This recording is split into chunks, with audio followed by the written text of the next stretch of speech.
So this started its life just like that black one, Nolan.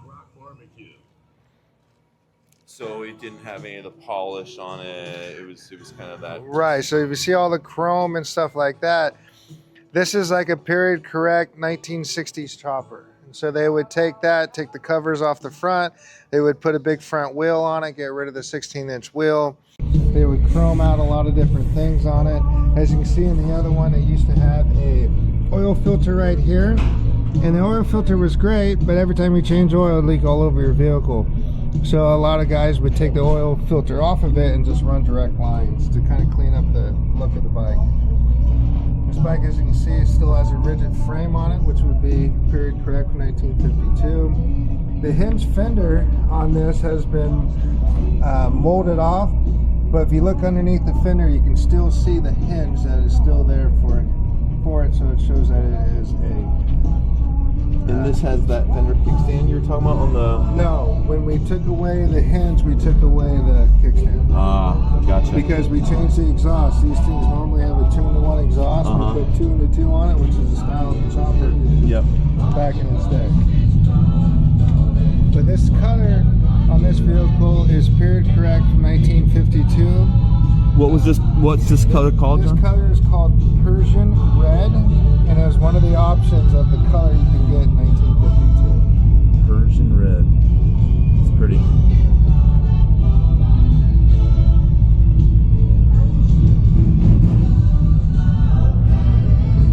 So when we watch, and John, remind me, this bike is for sale, correct? This bike is for sale. So if someone's been looking for one and you've been thinking, going back and forth, do I want to build or buy? If you want a true, perfect 52 Panhead, we took it down to the frame, powder coated the frame, and every piece on this vehicle is correct. And it runs like a bat out of hell. It fires right up. We've late modeled it a little bit. It doesn't, it's a 12-volt system compared to a 6-volt. It runs a lithium battery inside of the battery box, so it does look like an old lead-filled battery, but there is a lithium inside there, so for reliability.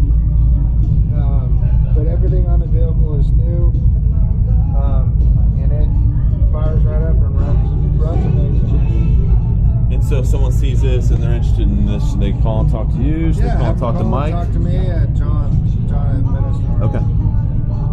And then same with this one, right? We're looking at a 49 knucklehead here. This right here is a 1947 knucklehead. This was actually my uncle's. Was it really? This is a 60s chopper build. The frame on this thing, if you guys have ever heard of Sonny Barger, which was a legendary Hells Angel out of Oakland, his brother used to build chopper frames back in the 60s, and this is actually one of his frames that his brother built. Really? So that's not a frame you would get out of the factory from Harley? No, that is a custom built frame out of the Bay Area by Sonny Barger's brother. And if you notice on the rear... How many people know that, John? Because it seems like... Not too many people. If you're really into choppers and know the history of choppers, you would actually know that he built them. That Sonny Barger built choppers back in the day? Sonny Barger built them, but his brother built the frames. And one thing that's cool about this frame, it's called a single down tube front frame. So if you notice how the frame in the front's a single tube that goes down, which is kind of his signature back in the day, compared to if you look at this bike right here, has a dual tube down in the front. So that's kind of one of the ways you can see that it was one of his builds. You don't see many like that anymore, do you? No, this is a very rare chopper. Everything on it is true to Harley-Davidson besides the tank. Now, John, I don't like this. Well, this bike has been in my family for a very long time. Oh, that's right. It's your uncle's. It was your uncle's. Okay, all right. Sorry, folks. If you're watching this video, I'm sorry. This one is not for sale. We'll sell you that one. We'll sell you that one, which would be tough because that's one of my favorites in my collection. But this particular one right here is basically a family heirloom to us, and that's cool. Now, when I die, who knows what the kids are going to do with it? But they know the rules. So I do expect to see either Morgan or Wes on this thing. I would expect to see them on it at one point. And if you notice on the rear fender, the way it looks, what they did back in the day, that is an early front fender off of an early JD, and that's what they would do back in the day. So that's why you got this little cut, like a front fender cut on the back. If you look at that compared to the 1924, that fender looks very similar, because that's what they would do. They would take the front fenders off the early bikes and use them for rear fenders, and that gave it that look.